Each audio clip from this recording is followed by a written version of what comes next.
अभी तो घर वाले शादी के पीछे पड़े हुए हैं। मुझे लव एट फर्स्ट साइट हो गया। मेरी मम्मी को शायद मैं ये नहीं दिखा पाऊँ। बुक खोल के मैं दिन रात पागलों जैसा पढ़ती थी। CS क्या होता है, मतलब ये क्या होता है। मिनट्स में मैंने बहुत बड़ा ब्लंडर कर दिया था, जिसको सुधारने में एक न्यू बोर्ड मीटिंग ही बुलानी पड़ गई थी। मेरी मेमोरी इतनी वीक है कि मुझे याद नहीं रहता मैंने कल क्या खाया था। एग्जाम के टाइम हार्ट ब्रेक होता है। ये एक्सपीरियंस कर चुकी हूँ मैं, तो शायद मैं बता सकती हूँ। मैंने नहीं किया। One thing that nobody knows about you. शाली।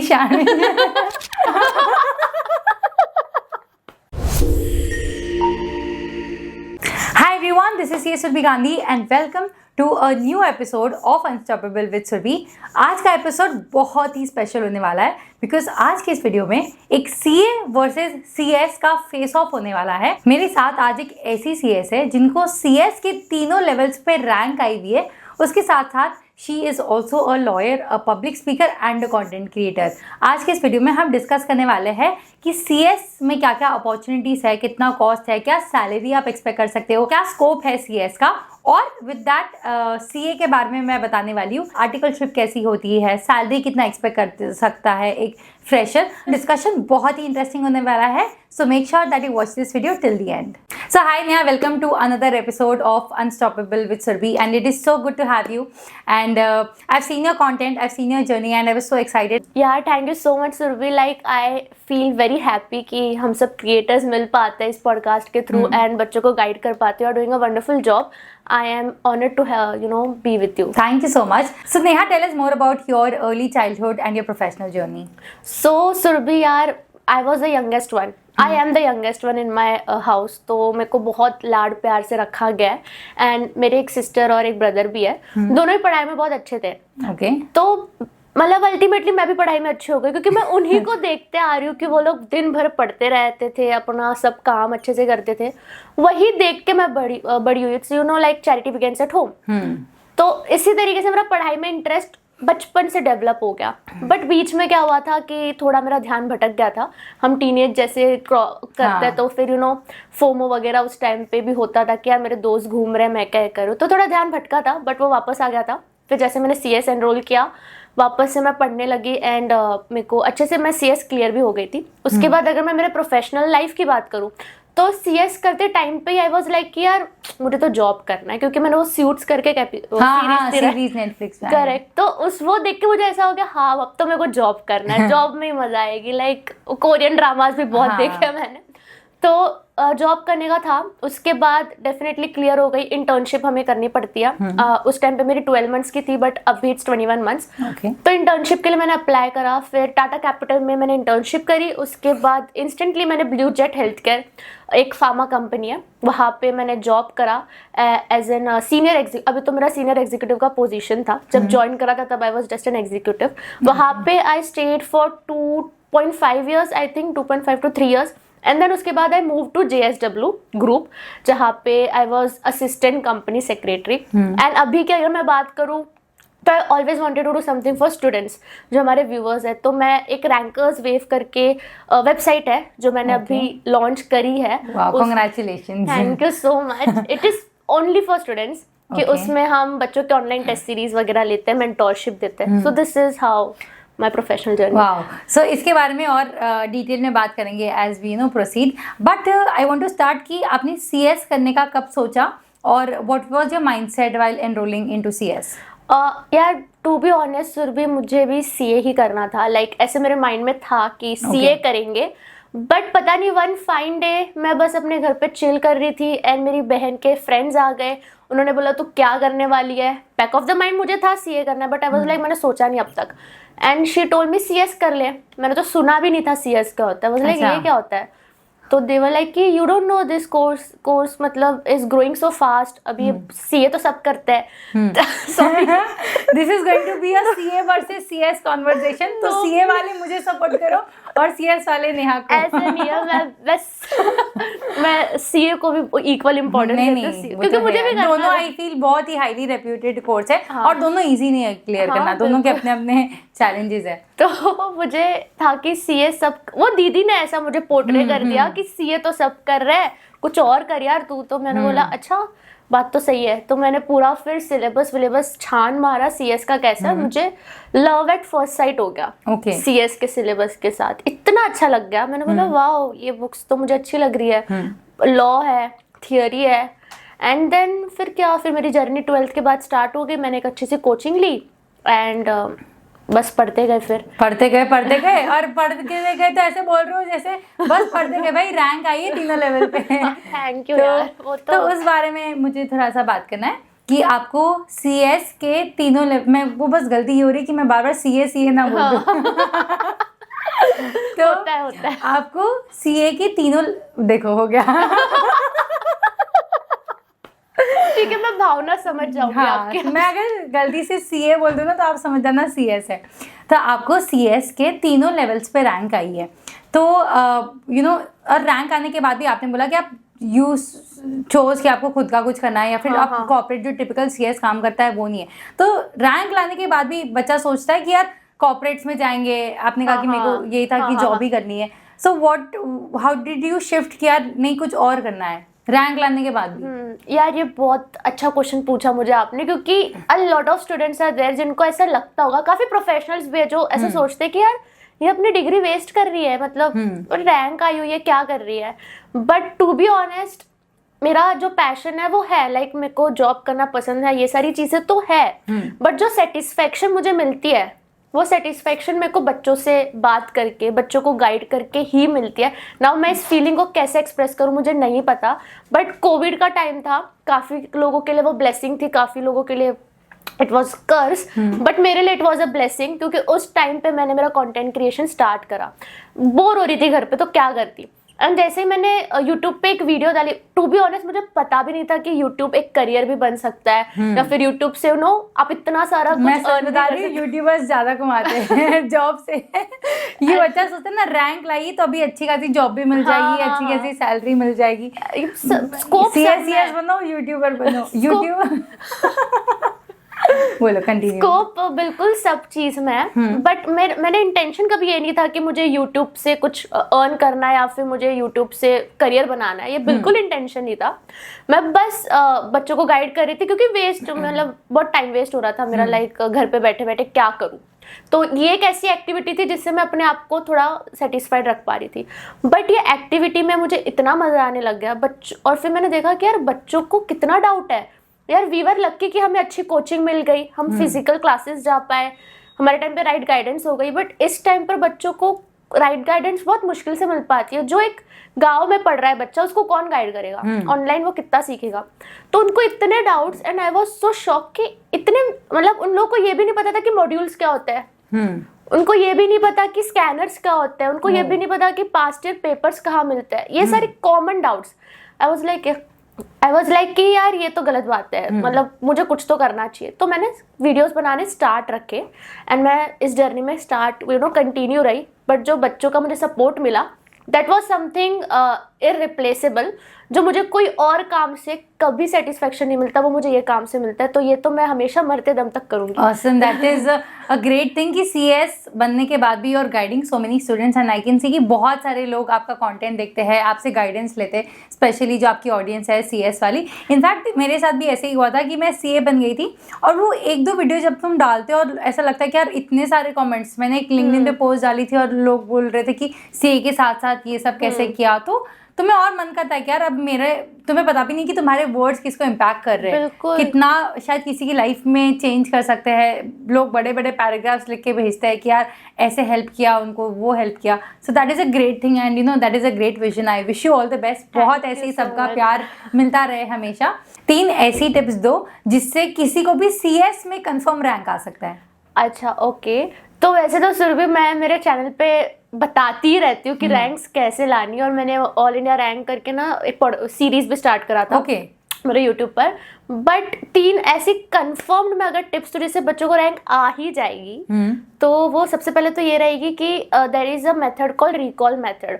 आई डोंट नो कितनों को पता होगा, बट उसमें क्या होता था कि जैसे आपने कोई कॉन्सेप्ट पढ़ा, जैसे अभी मेरी तो क्लास होती थी बोरीवली में, तो मैं जैसे ही घर आती हूँ क्लास खत्म करके, तो फ्रेश वगैरह होके मैं रूम में बैठ जाती थी, बुक बंद होती थी एंड मैं बस आंख बंद करके याद करती थी कि कैसे सर क्लास में आए, फिर सर ने सबसे पहले ये कॉन्सेप्ट पढ़ाया, फिर सर ने ये एग्जांपल दिया। इट्स लाइक कि खुद से मैं रिकॉल कर रही हूँ, मैं बुक ओपन नहीं कर रही।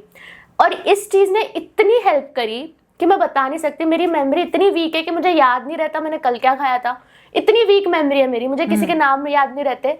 और मेरी जैसी लड़की रैंक ला पा रही है तो it's because of this recall method. इसने मेरी मेमोरी बहुत स्ट्रांग बनाई। और पहली चीज़ तो ये आपको करनी चाहिए, लाइक डेली नहीं कर सकते तो यार वीकली 3-4 बार तो करो कि जो भी लेक्चर पढ़ो खुद से याद करो, खुद की ब्रेन को पुश करो याद करने के लिए कि यार मैंने क्या पढ़ा। क्योंकि सब आप खुद से ही देख लोगे ना तो वो ब्रेन को जब एग्जाम में तो खुद से याद करना पड़ता है, तो वो एक्सरसाइज नहीं हो रही। तो पहले रिकॉल मेथड एक ऐसी टिप रहेगी। सेकेंड टिप ये होगी कि बच्चे बोर हो जाते हैं एग्जाम्स में, क्योंकि कितना पढ़ेंगे, इतना लेंदी है। लाइक अगर मैं टॉक करूँ CS की, इतना बड़ा पोर्शन है, कैसे याद रखेंगे सब कुछ, तो बोरिंग हो जाता है उनके लिए। तो try to make it very innovative. आप अलग अलग तरीके से इसको इनोवेटिव बना सकते हो। फॉर इंस्टेंस कि पढ़ाई तो कर ही रहे हो, बट साथ ही साथ हमारे इंस्टीट्यूट में ICSI में क्या होता है कि चार्टर्ड सेक्रेटरी करके एक बुक आती है, वो आपको ऑनलाइन फ्री मिल जाती है। मैं वो भी रीड करती थी, तो उसमें मुझे करंट CS में क्या ट्रेंड चल रहा है, एज ए स्टूडेंट थी तभी भी मैं ये सारा पढ़ती थी कि करंट क्या अमेंडमेंट आया, कौन से इवेंट्स हुए CS में, क्या अभी चल रहा है, ये सारी चीज़ें फिर मेरे को इंटरेस्ट देते थे कि हाँ मैं CS बन जाऊंगी, फिर ये सारी चीज़ें होगी। कुछ इंटरेस्ट डेवलप करने के लिए बहुत ज़रूरी है, वरना बोर हो जाओगे, पढ़ोगे ही नहीं, कैपेबल बच्चा भी नहीं पढ़ेगा फिर। सही बात। और इनोवेटिव टेक्निक्स करो, माइंड मैप्स हो गए, फ्लैश कार्ड्स हो गए, इंडेक्स मैपिंग हो गई, ये सारे टेक्निक्स होते हैं, ये यूज़ करो पढ़ाई करने के। थर्ड टिप मैं ये दूंगी कि अगर आपको रैंक लानी है तो बहुत ज़रूरी है कि आप इंस्टीट्यूट का माइंडसेट समझो कि वो किस टाइप के पेपर्स बनाने वाला है। आप सिर्फ पढ़ते जाओगे, स्कूल कॉलेज का एग्जाम नहीं है, दिस इज प्रोफेशनल एग्जाम जहाँ पे सिंगल डिजिट में पासिंग परसेंटेज आता है। तो वो किस लेवल के क्वेश्चन पूछने वाला है ये अगर आप समझ गए तो आपका आधा काम उधर ही हो जाता है। तो वो कैसे समझोगे, जब आप पास्ट पेपर सॉल्व करोगे। तो it is very very very important. आपको रैंक लानी है, पास्ट पेपर सॉल्व करे बिना आप नहीं रैंक ला सकते हो। और अगर आपने पास्ट पेपर्स 3 बार सॉल्व कर लिए तो ट्रस्ट में आप रैंक लेके आ जाओगे। तो इट इज नेसेसरी मेरे हिसाब से तो रिकॉल मेथड, रिवीजन जरूरी है, इनोवेटिव टेक्निक्स यूज करो और पास्ट पेपर सॉल्व करो। Awesome. So thank you so much Neha for sharing. अब तुमको पता चल गया कि रैंक कैसे लाना है, अब सालों पढ़ लो। सो नाउ कमिंग बैक कि आप CS हो, अभी आपको तीनों लेवल पे रैंक आई है। अब I want to know it from you कि CS बनने के बाद कॉर्पोरेट वर्ल्ड में एक CS के लिए क्या क्या अपॉर्चुनिटीज हैं? यार टू बी ऑनेस्ट सुरभि, ये क्वेश्चन भी काफी बच्चों को लगता है कि आप एक बार CS बन जाते हो या तो फिर आप जॉब कर सकते हो या तो प्रैक्टिस। ठीक है। और जॉब में भी उनको क्या लगता है, सेक्रेटेरियल। हमारे में क्या होता है, सेक्रेटेरियल डिपार्टमेंट होती है कंपनी में। मेजरली लोगों को यही लगता है CS बनने के बाद आप सेक्रेटेरियल डिपार्टमेंट में ही काम कर सकते हो, बट ऐसा नहीं है। We have ample of opportunities.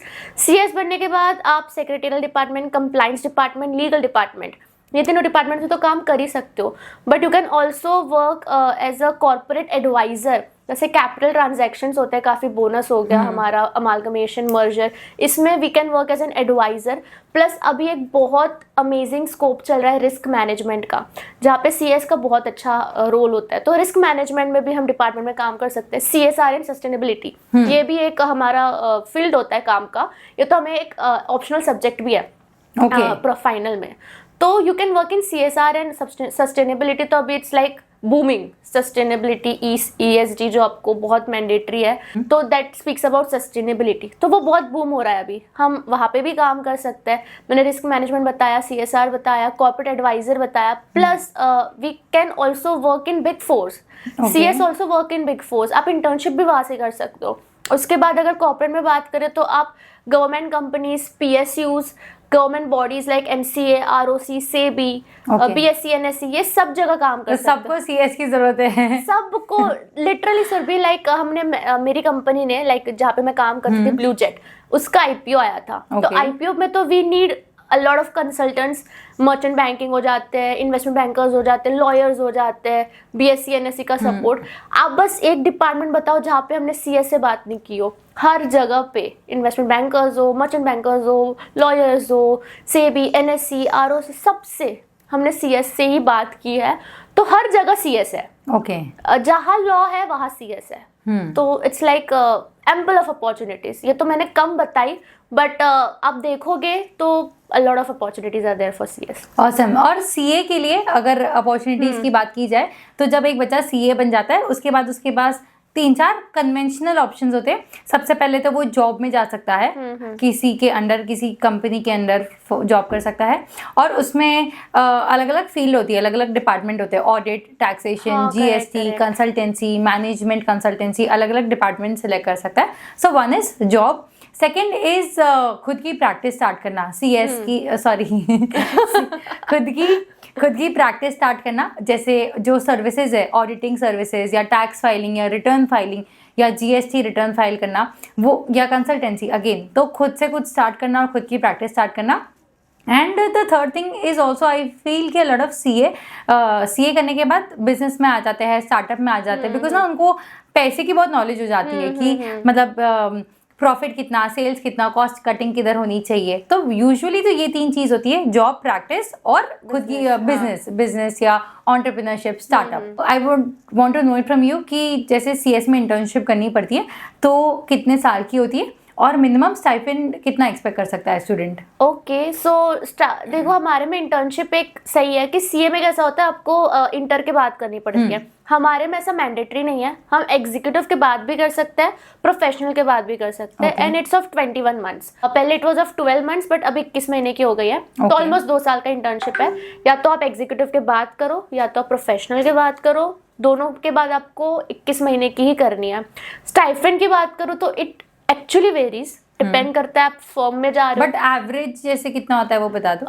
अगर मैं बात करूँ, आप कोई कंपनी में जा रहे हो, after executive you can expect 10 to 15,000 per month, okay, average. और अगर आप प्रोफेशनल के बाद कोई कंपनी में जा रहे हो, रिलायंस की अगर मैं बात करूँ वो 25,000 देते हैं, ITC की बात करूँ वो 30,000 देते हैं पर मंथ, टाटास की बात करूँ तो वो 23 to 25,000। सो अगर मतलब बिग अच्छी कंपनीज है तो you can expect around 22 to 25 professional के बाद, और डिपेंड करता है कि आप कब जा रहे हो। एग्जीक्यूटिव है तो अराउंड 10 to 15,000। करेक्ट। और फर्म में जाते हो तो you can expect 10 to 12,000 for executive, and professional clear 15,000।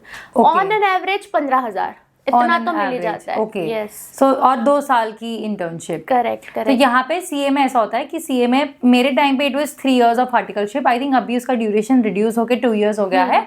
और अगर स्टाइपेंड की बात करें तो अगर अच्छी बिग 4 में जाओगे तो you can expect 15, 20 and 25 every year, 5,000 का इंक्रीज हो जाता है।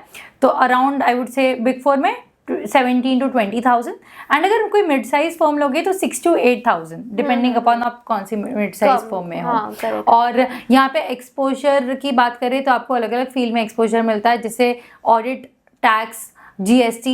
बट अगर बिग 4 में जाओगे तो वो एक ही चीज में स्पेशलाइजेशन करवाते हैं कि एक ही फील्ड में आपको 3 साल या 2 साल अभी तो उसी में रखेंगे। बट अगर कोई मिड साइज फर्म में आप जाओगे तो यहाँ पे बहुत वेरिड एक्सपोजर, आप डिपार्टमेंट चेंज भी कर सकते हो। कभी ऑडिट किया, कभी आपको टैक्स करवाएंगे, कभी रिटर्न फाइल करवाएंगे, कभी GST का सिखाएंगे। तो थोड़ा थोड़ा ऐसा होता है CA में। अब आते हैं पैसे के बारे में, ठीक है, कि CS बनने में कितने पैसे लगते हैं और अ फ्रेशर कितना सैलरी एक्सपेक्ट कर सकता है? तो CS बनने में ना कॉस्ट इतना नहीं लगता, to be very honest. 1 lakh के अंदर विद तीनों लेवल? यस, तीनों लेवल। ओह, मतलब मैं बात करूँ कॉस्ट वाइज तो एग्जीक्यूटिव का जो है वो आपका 17 से 20,000 के बीच में फीस है। प्रोफेशनल का भी सेम उतना, रजिस्ट्रेशन जो मैं बात कर आप इंक्लूडिंग क्लासेस बोल रहे हो? ये सिर्फ रजिस्ट्रेशन फीस है, Okay. ठीक है। 17 से 20,000 एग्जीक्यूटिव का, 17 से 20,000 प्रोफेशनल का। CACT कोई दे रहा हो कोई ना दे रहा हो, बट उसका भी कॉस्ट इट्स लाइक 2,000 के अंदर रजिस्ट्रेशन फीस हो जाती है। तो आपका करीब 45 के अंदर तो ये हो जाता है रजिस्ट्रेशन चार्जेस। हाँ, और जो कोचिंग है इट्स लाइक कि आपको 20,000 के अंदर एग्जीक्यूटिव की कोचिंग मिल जाती है, online coaching. Same goes for professional, all subjects.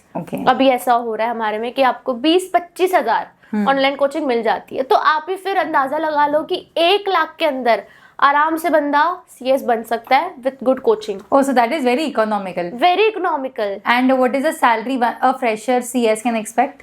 It also varies, ठीक है।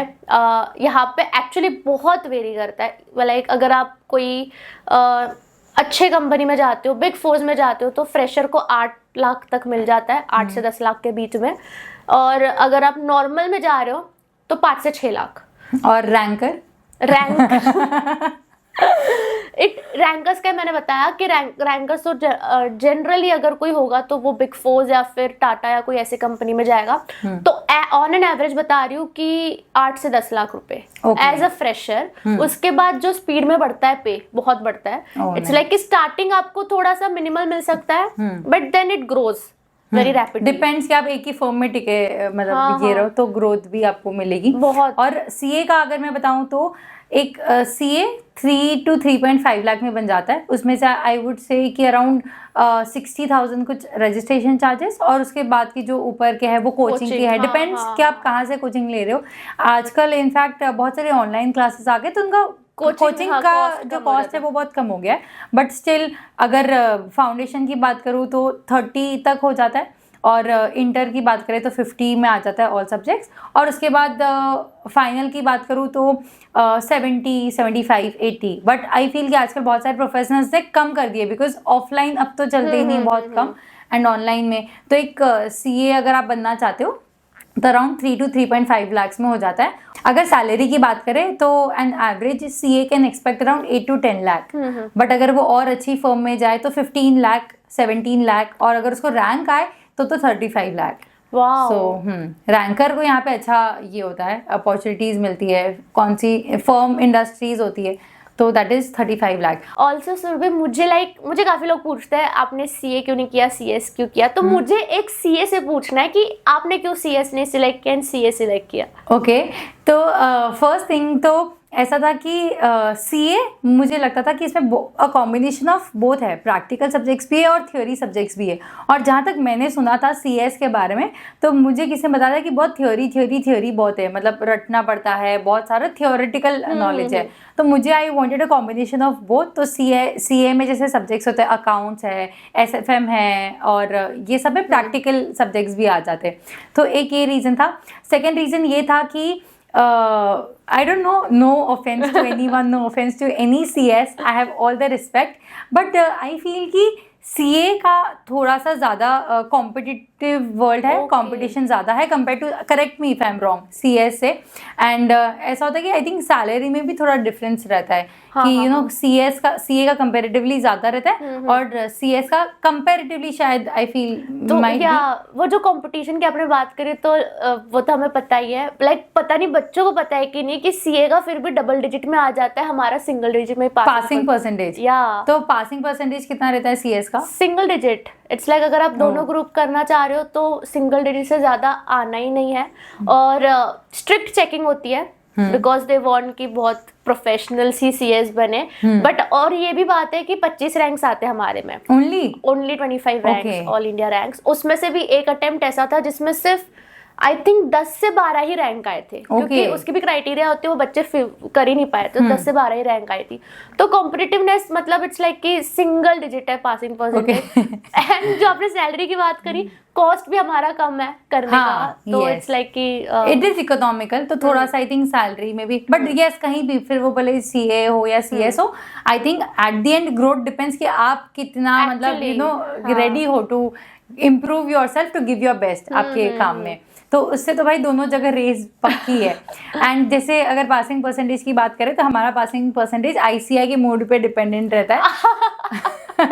कभी अगर मन किया, जैसे मेरे टाइम जो फाउंडेशन का पासिंग परसेंटेज था इट वाज वेरी हाई, 30-40%, मतलब मेजरली पास कर देते थे। अब आया it was the least in the history of ICAI and which is only 15%। तो अभी उन्होंने एंट्री डिफिकल्ट कर दी है और एग्जिट के लिए इनफैक्ट अभी अच्छे कर दिए। पहले बहुत कम था पासिंग परसेंटेज, अभी अच्छा हो गया 27 हो गया, पहले 15% 12% था। तो उन्होंने पूरा स्विच ही कर दिया है मतलब। हाँ अच्छा, तो हाँ अभी फाइनल का आई थिंक 27 के आसपास था और फाउंडेशन का जो एंट्री था वो 15% पासिंग था। Wow wow 27%। आपको लग रहा है कि आपको भी सीए करना चाहिए? मेरे को बहुत टाइम से था, पता है, जैसे मैंने सीएस क्लियर किया, क्लियर था मुझे अभी सीए करना है। बट कोविड आ गया। अच्छा ओके। सारे प्लान चेंज हो गए, कोविड आ गया, तवा सारा मूड खराब हो गया। एंड आई वाज लाइक क्या हो रहा है मेरे साथ। एलएलबी भी मुझे तुरंत स्टार्ट करनी थी but because of covid exams ही नहीं हो रहे थे। तो कैसे करें? और फिर जॉब इंटर्नशिप एक बार आप लग गए फिर तो पढ़ाई करना थोड़ा मुश्किल हो जाता है। पैसा जब दिख रहा है तो पढ़ाई करने का मन नहीं करता था। फिर वो पैसा मोटिवेशन बन जाता है। तो जैसे आपने कहा कि आपका भी मन कर रहा था सीए करने का, a lot of students want to do CA plus CS, दोनों का कॉम्बिनेशन साथ में करना चाहते हैं, तो उसके बारे में थोड़ा बात करेंगे कि इज इट एडवाइजेबल और कौन सी बातों का ध्यान रखना चाहिए। तो anything that you would like to say on that? या बिल्कुल, तो CA और CS साथ में बिल्कुल कर सकते हैं, मतलब काफी लोग करते भी है। तो उसका ना मैं यही बोलूंगी कि ये दोनों जब आप करते हो तो you have to clear yourself in your mind कि यार मेरी टॉप प्रायोरिटी क्या है। आप दोनों को सेम रख के नहीं चल सकते हो। आप या तो CA को टॉप प्रायोरिटी रखो और साइड बाय साइड CS करो, या तो CS को टॉप प्रायोरिटी रखो और साइड बाय साइड CA करो। मतलब दोनों इक्वल मत रखना, कुछ एक को ज्यादा प्रायोरिटी देना, क्योंकि दोनों का सब्जेक्ट सेम है। ओके तो आपको एक को देना पड़ेगा। सेकंड चीज ये है कि काफी लोगों को नहीं पता कि जब आप CA फाउंडेशन दे देते हो तो CSET आपके एग्जेम्प्ट हो जाती है। जो हमारा स्टार्टिंग स्टेज है CSET, फर्स्ट एंट्रेंस एग्जाम। या क्योंकि रिसेंटली CSET में किसी को तो 198 आए थे एंड मेरी उससे बात हो रही थी एंड ही वाज लाइक कि मैंने फालतू में CSET दे दिया क्योंकि मेरा फाउंडेशन क्लियर था और मुझे पता ही नहीं था कि CSET नहीं एग्जेम्प्टेड है। ये बात मुझे भी नहीं बताती कि अगर आप CA फाउंडेशन क्लियर होते हो तो आपको CS का जो फर्स्ट एंट्रेंस एग्जाम है वो नहीं देना होता है, देना पड़ता, skip कर सीधा सकते हो। एग्जीक्यूटिव और प्रोफेशनल जो है आपको देना पड़ता भी लोग CA के साथ साथ CS करना चाहते हैं। आई फील कि अच्छा स्कोप है, और ना अगर पढ़ाई की एज में हो जाती तो हो जाती है, फिर Actually, एक बार जॉब करने लग जाओगे ना तो थोड़ा सा डिफिकल्ट हो जाता है। कर लो यार, जितना कर सकते हो कर लो, क्योंकि एक बार आप पैसा कमाने लग गए, बहुत कम लोग हैं जिनको मैं जानती हूँ कि वो कर रहे हैं पढ़ाई, वापस पढ़ाई में स्विच होंगे। बहुत कम लोग, वरना 99% लोग यार यू ओनली सेम है कि आप दोबारा पढ़ाई करने का मन करेगा आपका। अब सेम पढ़ाई करने वाला तो भी मैं नहीं करूँगा। कोर्स अलग तो छोड़ो, अगर कोई मुझे बोलेंगे वापस CA की बुक्स के साथ ही बैठ, I can not do it. अभी रिस्पॉन्सिबिलिटी भी हमारी बढ़ जाती है, अभी सोसाइटी से एक्सपेक्टेशन हमारी अलग है। अभी तो घर वाले शादी के पीछे पड़े हुए हैं। आप कब कर रहे हो? शादी की बात निकली है तो भाई बता ही दो। अरे उसके लिए पार्टनर भी तो होना चाहिए। मतलब ये कंफर्म है कि नेहा सिंगल है यार? यार मतलब इट्स गाइस DM बोले। इट्स लाइक कि अभी जब पढ़ाई की उम्र होती है, जब 17, 18, 19, 20 पढ़ लो यार, उस टाइम पे कोई और स्ट्रेस नहीं होता। एक बार जब 20-25 साल क्रॉस कर लिए फिर बहुत डिफिकल्ट है। एंड आई फील कि जैसे अगर आप इसका कॉम्बिनेशन करोगे तो आई एम श्योर कि सैलरी में भी ये इफेक्ट आएगा। आपको रेस चांसेस बहुत बढ़ जाएंगे, मतलब ज्यादा पैसे के। कौन अगर आप ही सोचो, आप एक HR हो, आप क्यों प्रेफर नहीं करोगे CA plus CS को? डेफिनेटली करोगे कि चलो अच्छा है। सही बात है। और आप जिसे बात कर रहे थे कि शादी की, तो अब बात निकली है तो कर ही लेते कि मैंने देखा है कि बहुत सारे बच्चों का एग्जाम के टाइम हार्ट ब्रेक होता है। अब उसको कैसे डील करना चाहिए? आई एम श्योर कि अगर वो पढ़ रहा है, if that person is going through breakup, तो वो नहीं कर पाएगा पढ़ाई। तो वो कैसे डील करे वो ट्रॉमा को? ओके, सो ये एक्सपीरियंस कर चुकी हूँ मैं, तो शायद मैं बता सकती हूँ। अच्छा, मैंने नहीं किया। मम्मी देख रही है वीडियो। अच्छा, आपकी या मेरी? आपका। मेरी मम्मी को शायद मैं ये नहीं दिखा पाऊँ। अच्छा कोई नहीं, मैं रील भेज दूंगी। तो यार अब जो है सो है, मतलब ये मैं बच्चों के लिए बता रही हूँ, हमारा तो सब नो पर्सनल। ये हाँ, तो ये सब आपके लिए। कितने हमारी पर्सनल लाइफ कुर्बान कर रहे हैं हम बच्चों के लिए।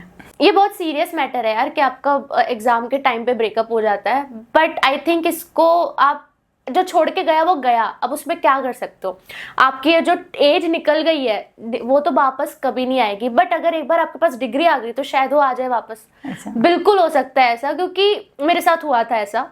तो आप एक बार सक्सेसफुल बन जाते हो तो सब आ जाते हैं आपके पास, बट उस टाइम पर आपको अपने साथ खड़ा रहना पड़ेगा। You have to be so much motivated कि यार वो गया है, उसको रिग्रेट करना पड़ेगा कि उसने किसको छोड़ा है। और अगर डिचिंग विचिंग का कुछ सीन है, काफ़ी बार होता है, धोखा दे देते हैं, तो यार खुशी मनाओ कि चलो अच्छा है अभी पता चल गया। शादी के बाद पता चलता तो और नुकसान होता। अभी तो कम एज है, अभी छोड़ के चला गया, मेरा कम टाइम वेस्ट हुआ। उसने तो यार ऐसा इंसान, मैंने तो ऐसा इंसान खोया जो मुझसे प्यार नहीं करता था, बट उसने ऐसा इंसान खोया जो उससे बहुत प्यार करता था, तो उसका लॉस है, मेरा कोई लॉस नहीं है। Your loss babe. बिल्कुल। ब्रेकअप हो गया, अब वो पढ़ाई पे अपना ध्यान वापस कैसे शिफ्ट करे? नहीं यार, मतलब बहुत डिफिकल्ट होता है ना यार, वापस बुक खोल के पढ़ना। तुम्हारा दिमाग में कुछ और चल रहा है और तुम्हारे आंखों के सामने कुछ और है। कैसे करे? मेरे को पता है, इसमें एक चीज क्लियर थी मेरी कि एक्चुअल में मेरे को पढ़ाई ने हेल्प की। ओके मुझे उस इंसान ओवरकम करने में पढ़ाई ने हेल्प, क्योंकि और क्या था मेरे पास, मुझे उस इंसान को भुलाना है तो क्या था, पढ़ाई, बुक सामने पड़ी है, बस उसका थॉट माइंड में नहीं आना चाहिए। तो बुक खोल के मैं दिन रात पागलों जैसा पढ़ती थी। और मेरी मम्मी बोलती थी इसको क्या हो गया है, तो बस कमरे में बैठ के पढ़े जा रही है, पढ़े जा रही है। नहीं बताया ब्रेकअप हो गया मम्मी। अच्छा। तो I was like completely into studies कि बस उस चीज को भूलना है। तो पढ़ाई ने तो मेरी हेल्प की है इस चीज में, मैं उसको अपना फ्रेंड मानती हूँ पढ़ाई को, कि अगर वो नहीं होता तो शायद मैं कभी ओवरकम ही नहीं कर पाती। और आपने इतनी पढ़ाई कर ली कि यार अब तो बेटा रैंक लाके ही मानूंगी मैं। हाँ, kind of. Awesome. Neha, you have also been a Josh talk speaker and मैंने देखा कि आपको बोलना बहुत पसंद है, स्टेजेस पे टॉक्स देना। जो ये करना चाहता है बच्चा, उनके लिए आप क्या एडवाइस देना चाहोगे? यार मतलब सबसे पहले तो मुझे बिल्कुल पसंद है, बट मुझे भी कहीं ना कहीं फियर है बोलने का। तो मैं इस फियर को कैसे ओवरकम करती हूँ? सबसे पहले प्रिपरेशन। लाइक काफी लोग होते हैं जो बिना प्रिपरेशन के भी बहुत अच्छे से बोल पाते हैं। आई थिंक आप भी बोल पाते मैं कभी प्रिपेयर नहीं करती, मैं बस पॉइंट्स रखती दिमाग में, ये बोलना है। यही पॉइंटर्स की बात कर रही थी मैं। So it is very necessary कि आप पॉइंटर्स रख के जाओ, क्योंकि आप ब्लैंक होने के चांसेस काफी हो जाते हैं, आप इतनी क्राउड देख लेते हो।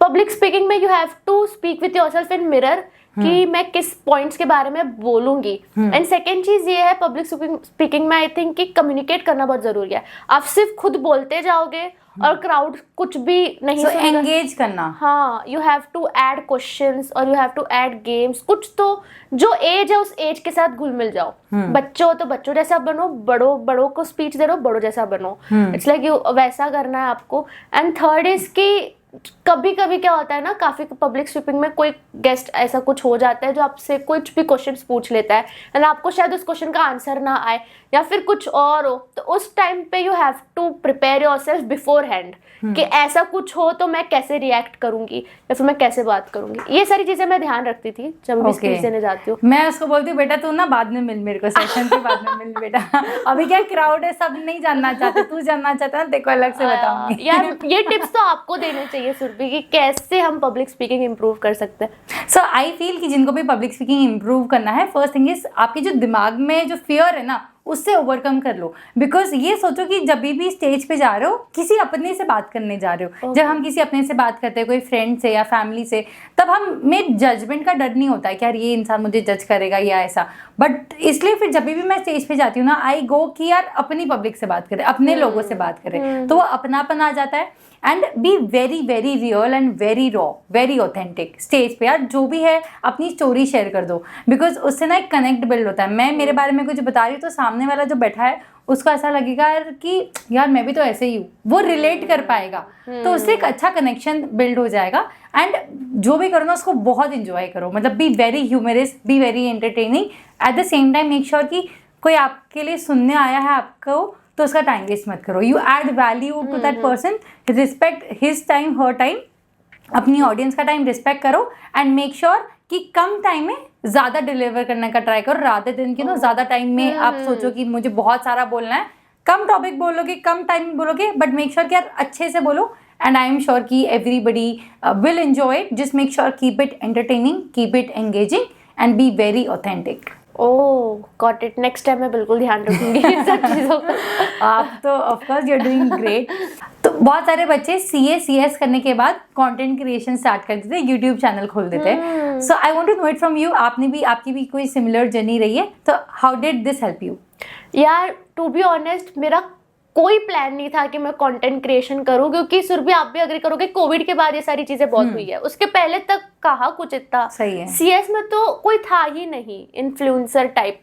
तो ये सारी चीजें तो मतलब बिल्कुल प्लान में नहीं था। इट वाज जस्ट कि कोविड का टाइम था, मैं अकेले थी घर पे, बोर हो रही थी, तो मैंने इसको किया। But I am very blessed कि मैंने ये चीज़ की एंड आई थिंक आप भी अग्री करोगे। यार कोई भी इन्फ्लुएंसर हो, उसको कंटेंट क्रिएशन में अगर वो वैल्यू ऐड कर रहा तो उसको पैसा तो मिलता ही है। तो मुझे लगता है कि कंटेंट क्रिएशन की जो मेरी जर्नी रही है वो मैं आगे और कंटिन्यू रखना चाहूँगी। एंड मुझे इसमें टू बी ऑनेस्ट जॉब से ज़्यादा मज़ा आता है, क्योंकि यार हम अपने हिसाब से खुद के राजा है, खुद के रानी है। कभी काम करना है, कब नहीं करना, जैसे करना है हम कर सकते हैं।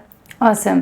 ऑल्सो सुरभि मैं आपसे जानना चाहती हूँ, क्योंकि आप भी CA के बाद कंटेंट क्रिएशन में आए हो, तो इसके बारे में आप क्या बोलना चाहोगे? क्या बच्चों को ये करना चाहिए या क्या एडवाइजेबल है? सो फर्स्ट थिंग इज ये आपका एक पैशन होना चाहिए, क्योंकि इसमें लॉन्ग टर्म में अगर आपको टिकना है तो वही टिक पाएगा जो जेन्युइनली बहुत ही ऑब्सेस्ड होकर ये काम कर रहा है। बिकॉज इसमें खुद से मोटिवेशन हो के वीडियोस बनाओ, एडिटिंग करवाओ, हर चीज़ मेक श्योर करो कि टाइम पे जाए। एंड सेकेंड तो आपका एक मैड पैशन होना चाहिए, तो ही कर पाएगा बच्चा। सेकेंड चीज़ इज़ कि आप मेक श्योर करो कि वैल्यू ऐड करो। आई फील कि ठीक है, fun is a very important element. आजकल तो कॉमेडी कंटेंट क्रिएटर्स भी अच्छा खासा कमा रहे, बट अपनी ऑडियंस, आपकी ऑडियंस क्या है वो आइडेंटिफाई करो और उस हिसाब से अपना कंटेंट डालो। जैसे मेरी ऑडियंस मेजरली सीए स्टूडेंट्स है, तो मैं उनके रिलेटेड कोई कंटेंट डालूंगी तो उनको ज़्यादा हेल्प करेगा। And yes of course I feel कि this could be a great source of side income, because आजकल तो ऐसा हो रहा है कि ब्रांड डील्स आती है तो बच्चा, अगर इफ यू डू एनालिसिस तो हो सकता है कि शायद वो जॉब से ज्यादा कंटेंट क्रिएशन से कमा रहे हो। Definitely. 4 ब्रांड डील्स भी आ गई तो it is almost you know 4 job income की yes. So it can be a good source of side income, provided that you know आप एक अच्छा प्लेटफॉर्म क्रिएट करो, पोस्ट गुड कंटेंट। आप भी you know you are doing it for CS, relatable बनाते हो। I seen कुछ fun videos डालना, तो ये बहुत रिलेटेबल बना देता है। And yes it is a great thing, and I feel कि it can be a very great source of building a personal brand and a visibility for yourself. यार, और वो जरूरी है, उससे बहुत अपॉर्चुनिटीज मिल सकती है। और जैसे कि आपको भी काफी इनविटेशंस आते हैं सीए के कॉन्फ्रेंसेस में। यार एक बच्चा it is because of social media. सही बात है। बट बस यहाँ पे एक चीज मैं बोलना चाहूंगी कि जो कर रहा है, पढ़ रहा है अभी भी, उसको आई डोंट थिंक ये अभी करना चाहिए। उसको नहीं करना चाहिए, बिकॉज फिर क्या होता है कि तुम्हें ऐसा लगता है यार चलो views is an addiction. Views, likes, comments, फिर तुम हो जाते हो कि यार पढ़ाई से तो जब मैं सीए करी थी मैंने कंप्लीट बंद कर दिया था, फोन ही छोड़, किसी को पता भी नहीं था कि मैं एग्जिस्ट करती हूँ कि नहीं। मेरे कुछ 1800 फॉलोअर्स थे, इट इज वेरी मतलब मैं ये बिल्कुल नहीं करती थी। और आई फील कि आप भी इधर ही हो because you had a platform, because you have a platform. आपकी एक ऑडियंस है, आप सोशल मीडिया पे बहुत एक्टिव हो, सो उससे अपॉर्चुनिटीज बहुत क्रिएट हो गई और लोग जान जाते हैं एक दूसरे को, जो कहीं नहीं जानता है। जैसे आप कहीं भी जाते हो तो ऐसे नेहा मैम तो ये होता है राइट आपके साथ। तो बेसिकली नहीं मेरे साथ, आपके साथ अच्छा, मैंने रील देखी आपकी वो वाली जहाँ एकदम पीछे से लोग आके तो basically yes it can create a lot of visibility for you. आप अपनी बात रख सकते हो सामने वाले की without any fear of judgement. आपको पता ही नहीं कौन देख रहा है, भाई जो देख रहे हैं वो बता देंगे नहीं हाँ मैम मैंने आपका कंटेंट देखा, बहुत अच्छा लगा। सच में यार, like it is a blessing I think content creation for us. अगर सही तरीके से यूज करो तो बहुत काम की चीज है। Awesome. So now I just have a very quick fun rapid fire. इसमें आपको बहुत ज्यादा सोचने का टाइम नहीं मिलेगा, you just have to be spontaneous. ठीक है? What is your guilty pleasure? Pizza. Oh, okay. Biggest fear? सोचना पड़ रहा है। कॉकरोच। सब कुछ ही है वैसे। डर लगता है। Biggest fear? हाँ। रात को अकेला सोना। ओके अगर आपकी बर्थडे पार्टी है और आप एक डिनर ऑर्गेनाइज करो and you can invite any 3 famous personalities for dinner आपकी बर्थडे के लिए, पार्टी के लिए, तो वो कौन होते थे? संदीप माहेश्वरी सर, मैं उनकी बहुत बड़ी फैन हूँ। Ratan Tata sir definitely, and third big personality मेरे को बुला लेना कहीं कम पड़े तो। सुरभि गांधी। बिल्कुल। मैं गिफ्ट लेके आऊंगी। ओके इफ नॉट सीएस तो आप क्या कर रहे होते? तो आज मैं कोई एक क्लिनिक में होती, मुझे डर्मेटोलॉजिस्ट बनना था। Okay. तो मैं डर्मेटोलॉजिस्ट बन जाती। Wow, one corporate mistake that you made in your career? बहुत सारी है बट एक बिल्कुल बताऊंगी मैं कि मिनट्स में मैंने बहुत बड़ा ब्लंडर कर दिया था, जिसको सुधारने में एक न्यू बोर्ड मीटिंग ही बुलानी पड़ गई थी। बाप रे। Yes. Okay and your celebrity crush? कोई नहीं। कोई नहीं, बच्चों की आप हो। नहीं बिल्कुल नहीं। Thank you so much Nia, that was so much fun. यार बहुत मजा आई, एक और करते हैं। यही सेम करना है, रिपीट चलेगा? मैं आपका करूं? So yes guys, welcome to rapid fire with Surabhi Gandhi. And मैं होस्ट को ही पूछूं रैपिड फायर के क्वेश्चंस, बट मुझे कोई क्वेश्चन नहीं पता है। बिल्कुल, मैंने खुद बनाए हैं। तो one advice to younger self? Never let anyone else control your life. Guilty pleasure? Eating a lot of French fries, piri fries. I can eat that for lunch, dinner, breakfast. Biggest fear? Biggest fear, it is losing someone I love. Celeb crush? आप क्या खुश हो रहे हो? Celeb crush? Celebrity crush, I think Rohit Saraf, वैसे मैं बहुत ज़्यादा ये नहीं हूँ, बट हाँ, if it had to be Rohit Saraf. One thing that nobody knows about you. शार्ली I think one thing that nobody knows about me, कि मैं जो सोचती हूँ ना, अगर डिसाइड करती हूँ तो फिर वो करके रहती हूँ। I will find ways, but if I decide something I do it. CA के टाइम पे कोई आपका क्रश? सीए के टाइम पे तो नहीं था, सीए से पहले था। ज्यादा नहीं बता पाओगे। Okay, so thank you so much Neha for being here. बहुत बहुत मजा आया। जो आप रील में हो ना, वही आप रियल में भी हो। Thank you so much Surabhi, same to you. And मुझे भी बहुत कुछ सीखने मिला यार आज इस पॉडकास्ट के थ्रू। आई होप बच्चों को काम आए, जो हमारे व्यूअर्स हैं उनको ये पॉडकास्ट से कुछ सीखने मिल जाए। All the best. आप जो भी करो, आपको बहुत बहुत बहुत सक्सेस मिले, बहुत सारे लोगों का प्यार मिले पूरे इंडिया से।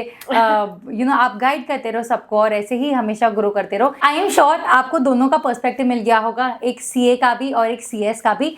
अब जो भी आप डिसाइड करो, यू कैन डिसाइड अच्छे से कि आपको सीए में जाना है कि सीएस में जाना है। और I am sure this podcast was helpful. Thank you so much guys for watching ये पॉडकास्ट। उन लोगों के साथ जरूर शेयर करना जो सीए कर रहे हैं, सीएस कर रहे हैं। एंड प्लीज प्लीज इनके चैनल को लाइक करना, सब्सक्राइब करना, कमेंट करना। You can follow her on LinkedIn, Instagram, YouTube. मैं तीनों की लिंक नीचे डिस्क्रिप्शन में डाल दूंगी। ऑल्सो गाइस, सुरभि गांधी को भी फॉलो करो, वो इतने अच्छे अच्छे पॉडकास्ट कर रही है आप लोगों के लिए। So do like, share this video, comment भी करो और इनके चैनल को सब्सक्राइब भी करो। Thank you so much and all the best. Bye bye guys. Bye.